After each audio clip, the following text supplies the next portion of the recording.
BEd first year का teaching subject teaching of social studies करेंगे, जिसके अंदर स्टूडेंट हमने अपनी 4th यूनिट स्टार्ट कर रखी है और 4th यूनिट का आज हमारा लेक्चर नंबर है 8। लेक्चर नंबर 8 इस यूनिट का लास्ट लेक्चर है स्टूडेंट। तो इसके अंदर स्टूडेंट हम अपना टॉपिक क्लियर करने जा रहे हैं rating scale. Rating scale student हम शुरू करते हैं। पहले मैं आपको बताती हूँ कि रेटिंग स्केल के अंदर क्या होता है। रेटिंग स्केल के अंदर किन चीज़ों को निर्धारण किया जाता है, किन चीज़ों का मानदंड किया जाता है, किन चीज़ों की एक सूची बनाई जाती है क्रमबद्ध तरीके के अंदर। तो स्टूडेंट जो इसे हम कर्म निर्धारण मान के नाम से भी जान सकते हैं। तो स्टूडेंट जो कर्म निर्धारण भी व्यक्ति अध्ययन की क्या है तो महत्वपूर्ण विधि है। तो जो कर्म निर्धारण मान विधि के द्वारा एक व्यक्ति के हम व्यवहार, उसके गुणों और उसके लक्षणों का मूल्यांकन आसानी से कर सकते हैं। वो मूल्यांकन किसके द्वारा करवाया जाता है, किसी भी व्यक्ति का, वो दूसरे व्यक्ति के द्वारा करवाया जाता है। स्टूडेंट अब हमने किसी भी व्यक्ति का व्यवहार के बारे में जानना है, उनके गुणों के बारे में जानना है, उनके लक्षणों के बारे में जानना है, तो इन सभी का मूल्यांकन हम दूसरे व्यक्ति से करवाते हैं, क्योंकि दूसरा व्यक्ति उस व्यक्ति के टच के अंदर रहता है। उस व्यक्ति के बारे में आसानी से कोई भी व्यक्ति बता सकता है कि इसका व्यवहार कैसा है, इसके गुण कैसे हैं, कैरेक्टर के तौर पे ये इंसान कैसा है, कोई भी व्यक्ति कैसा है, और उसके जो भी ओवरऑल कोई भी उसके गुण है वो कैसे हैं। तो इन सभी का निर्धारण क्या है, इन सभी का मानदंड आप किससे करवाओगे, जो कर्म निर्धारण मान के अंदर आता है ये हम दूसरे व्यक्ति के अंदर करवाएंगे। तो स्टूडेंट जो कर्म निर्धारण विधि है रेटिंग स्केल के अंदर आती है, तो इसके अंदर स्टूडेंट सारे जो व्यक्ति का बायोडाटा होता है, बायोडाटे का स्टूडेंट एक क्रमबद्ध सूची तैयार कर ली जाती है। क्रमबद्ध सूची तैयार करने के बाद उसके बारे में एंड के अंदर उसके बारे में सलाह मशवरा होता है, राय जानी जाती है कि ओवरऑल जो हमने किसी भी व्यक्ति के गुण जाने हैं, उसका व्यवहार जाना है, और आप लगा लो कि उनके लक्षणों आदि का मूल्यांकन करना है। तो ये किसके द्वारा होता है, सारा रेटिंग स्केल के अंदर होता है ये सारा कर्म निर्धारण। व्यक्ति जो अध्ययन की एक महत्वपूर्ण विधि है उसके अंदर ये सारी चीजें आती हैं। तो स्टूडेंट क्या हुआ, हमारा रेटिंग स्केल का मीनिंग हुआ।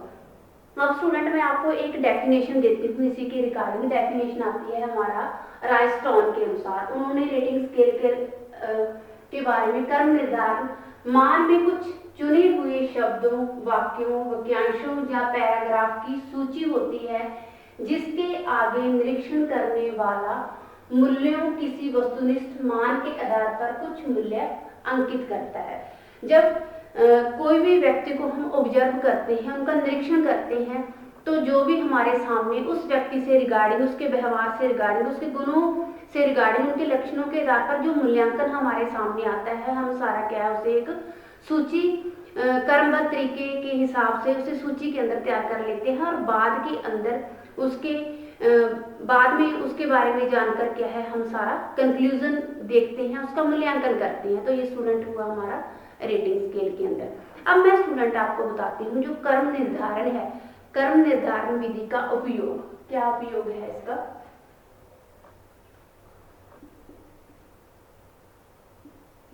कर्म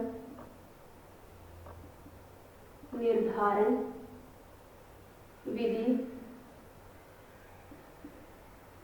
विधि का उपयोग, क्या उपयोग है स्टूडेंट इस चीजों के अंदर, इस विधि के अंदर, और किन चीजों का क्या निरीक्षण किया जाता है इसके बारे में हम देखेंगे। तो स्टूडेंट अब हम बात करें कि जो कर्म निर्धारण विधि का उपयोग है इसके अंदर स्टूडेंट क्या बात आती है। जो कर्म निर्धारण विधि का उपयोग छात्रों और अध्यापकों को पाठ्यक्रम निर्माण करने के लिए, और निर्माण करने के लिए साथ के साथ जो पाठ्यक्रम है, पाठ्यक्रम से संबंधित कोई भी सुधार हो सकता है, इन सभी की सहायता के लिए हो सकता है, विद्यालय प्रशासन में सुधार करने के लिए हो सकता है, और अध्यापक के अच्छे अध्यापन विकास के लिए भी कर्म निर्धारण विधि का उपयोग किया जाता है।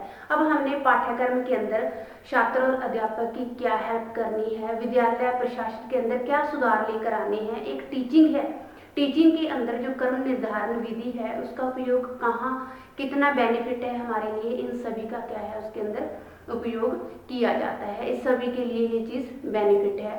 अब हम बात करते हैं स्टूडेंट जो कर्म निर्धारण मान के प्रकार कौन कौन से हैं, क्या टाइप्स हैं इसकी।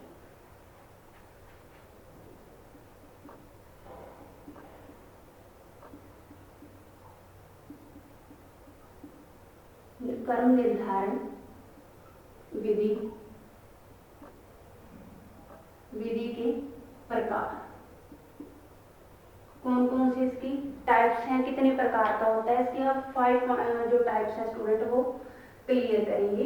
तो स्टूडेंट मैं पॉइंट टू पॉइंट लिखती हूँ और साथ के साथ आपको बताती हूँ। तो फर्स्ट जो वैसे तो जो कर्म निर्धारण विधि है, कर्म निर्धारण विधि के अनेक प्रकार होते हैं, लेकिन उसमें से जो कुछ महत्वपूर्ण इसके प्रकार हैं उसे मैं आपको पॉइंट टू पॉइंट बताती हूँ स्टूडेंट। तो इसके अंदर जो फर्स्ट है स्टूडेंट वो आता है वर्णात्मक कर्म निर्धारण।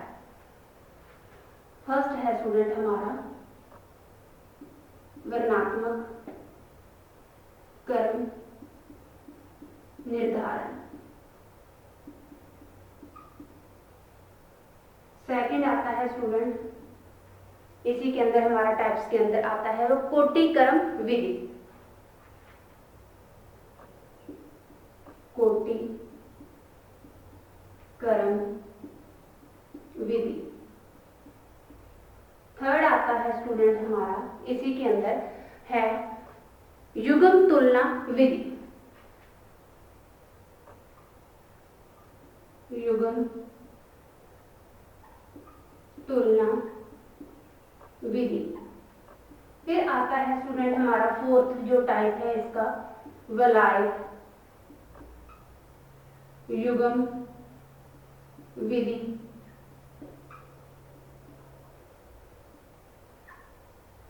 फिर फिफ्थ पॉइंट पे स्टूडेंट हमारा आता है रेखा चित्रीय कर्म निर्धारण। यहाँ पे स्टूडेंट हम चयन भी लिख सकते हैं।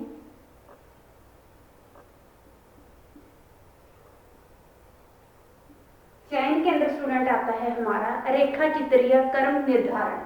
अगला हमारा पॉइंट है रेखा चित्रीय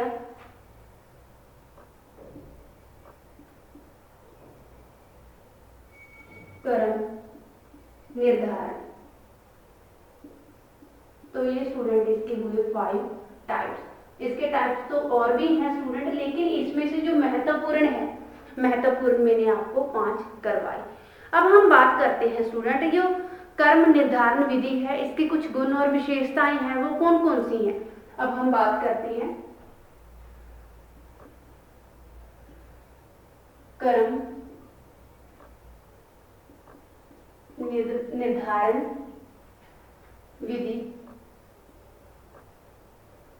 विधि के गुण। वो कौन कौन से गुण है स्टूडेंट, इसे हम करते हैं पॉइंट टू पॉइंट डिफाइन। जो शिक्षण के अंदर स्टूडेंट के लिए इसका बेनिफिट है।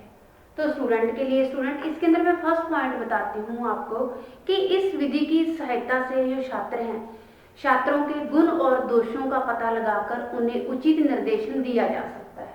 इस विधि के द्वारा जो छात्र हैं, छात्र के गुण और दोषों का पता लगाकर छात्रों की गुण व दोषों का पता लगाकर उन्हें उचित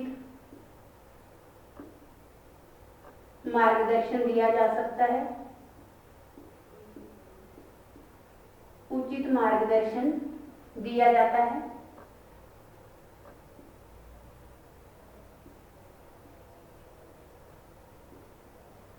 सेकंड पॉइंट आता है स्टूडेंट हमारा इसी के अंदर गुण के अंदर विशेषताएं भी आप इसे लिख सकते हो। तो जो छात्र हैं, छात्रों की प्रगति के बारे में जानकारी प्राप्त करने की यह अत्यधिक उपयोगी विधि है। छात्रों की प्रगति के बारे में जानकारी प्राप्त करने की उपयोगी विधि है।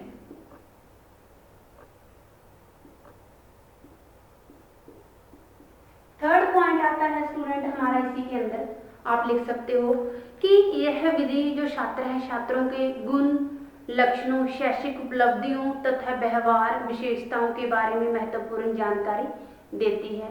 फिर पॉइंट स्टूडेंट हमारा इसी के अंदर आता है कि यह विधि अध्यापकों को छात्रों की कार्य प्रणाली से अवगत करवाती है। अध्यापकों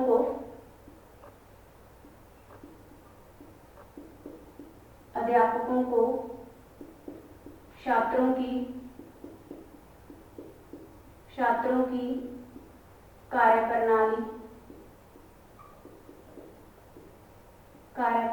से अवगत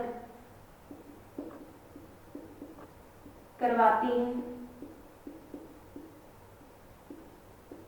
ये इसका बेनिफिट है स्टूडेंट। फिर हम इसके अंदर पॉइंट लिख सकते हैं स्टूडेंट कि इस जो यह विधि है, यह विधि व्यक्ति अध्ययन को सफल बनाने के लिए पूरक का काम करती है। क्या है स्टूडेंट? व्यक्ति अध्ययन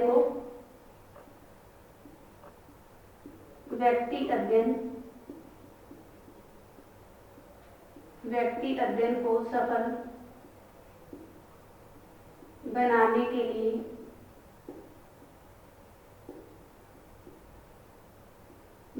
के लिए पूरक का काम करती है। पूरक का काम करती है। फिर इसी के अंदर स्टूडेंट हमारा पॉइंट और भी ऐड हो सकता है।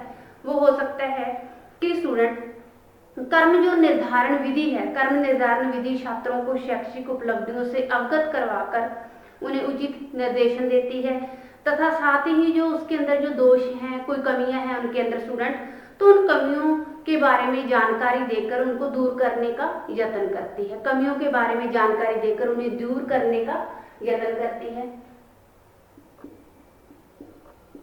कमियों के बारे में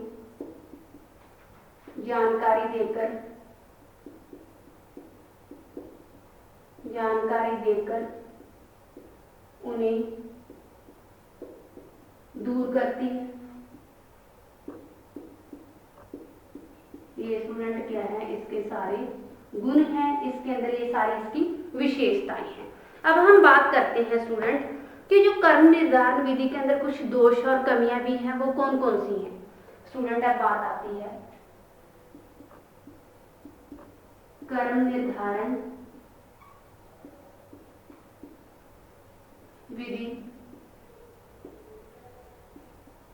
विधि के दोष, या आप इसे लिख सकते हो कमियां। वो कमियां कौन कौन सी हैं स्टूडेंट, उसे हम करते हैं डिफाइन, अभी एक्सप्लेन करते हैं कि इसके अंदर इसके जो गुण और विशेषताएं होने के साथ साथ इसके अंदर जो कमियां हैं वो कमियां कौन कौन सी हैं, इसके जो दोष हैं वो कौन कौन से हैं। तो स्टूडेंट अब बात आती है जो कर्म निर्धारण विधि है, विधि में उपयुक्त गुणों के होते हुए भी इसके अंदर कुछ दोष पाए जाते हैं। वो दोष कौन कौन से हैं, इसे हम क्या है पॉइंट टू पॉइंट एक्सप्लेन करते हैं। तो इसके अंदर स्टूडेंट जो मेरा फर्स्ट पॉइंट है कि इसके अंदर सभी निर्णायकों की निर्णय करने की योग्यता एवं बुद्धि एक समान न होने के कारण उसमें कर्म निर्धारण में समानता नहीं पाई जाती। क्या है स्टूडेंट? योग्यता एवं बुद्धि एक समान न होने के कारण योग्यता एवं बुद्धि एक समान न होने के कारण स्टूडेंट क्या आता है? योग्यता एवं बुद्धि एक समान न होने के कारण उनके कर्म निर्धारणों में समानता नहीं पाई जाती। उनकी कर्म निर्धारण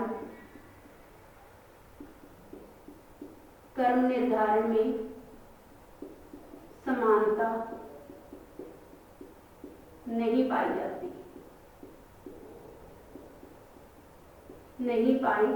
जाती स्टूडेंट। इसके अंदर ये भी हमें देखने को मिलता है। सेकंड पॉइंट स्टूडेंट इसी के अंदर आता है हमारा कि सभी निर्णायकों का अलग अलग व्यक्तियों के प्रति अलग अलग दृष्टिकोण होता है। तो उसी के अनुसार उनका क्या है, कर्म निर्धारण होता है। हर व्यक्ति को, सामने वाला जो व्यक्ति है उसको अलग अलग दृष्टिकोण से देखता है। जो 5 व्यक्ति बैठे हैं एक व्यक्ति को देखने के लिए, तो हर किसी की सोच उस व्यक्ति के प्रति अलग होती है। फिर उसी हिसाब से जो एक सूची, एक बायोडाटा तैयार किया जाता है और बायोडाटा के हिसाब से ही उसके अंदर जो कंक्लूजन है, सलाम अक्षरा करके उसके अंदर वो कंक्लूजन निकाला जाता है। अब बात आती है जिसके फलस्वरूप जो कर्म निर्धारण है कि विश्वसनीयता भी कम हो जाती है। इसके अंदर जो कर्म निर्धारण है, कर्म निर्धारण में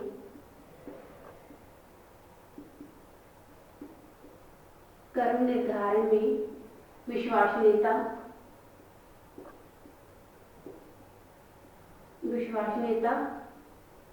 कम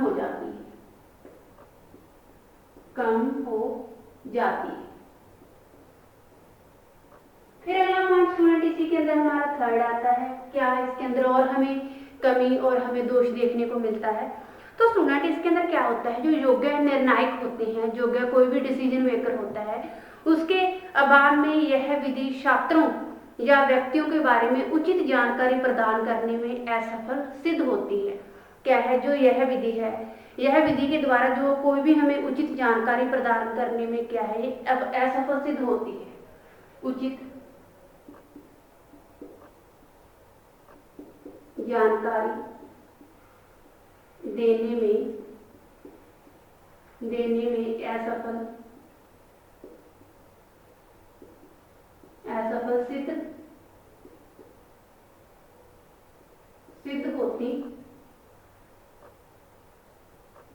असफल सिद्ध होती।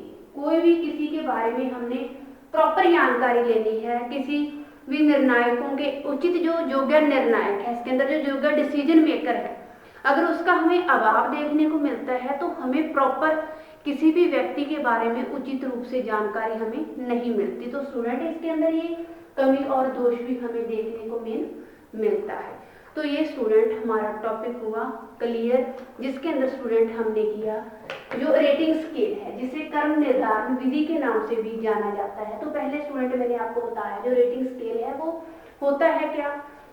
रेटिंग स्केल के अंदर स्टूडेंट हम किसी भी व्यक्ति है, जो व्यक्ति अध्ययन की एक महत्वपूर्ण विधि मानी जाती है, तो किसी भी व्यक्ति का हमने एवेल्युएशन करना है, उसका व्यवहार के बारे में, उसके गुणों के बारे में, उसके लक्षणों के जब मूल्यांकन करना है, इसके अंदर इस चीज का एवेल्युएशन किया जाता है। वो किसके द्वारा करवाया जाता है, दूसरे व्यक्ति के द्वारा करवाया जाता है।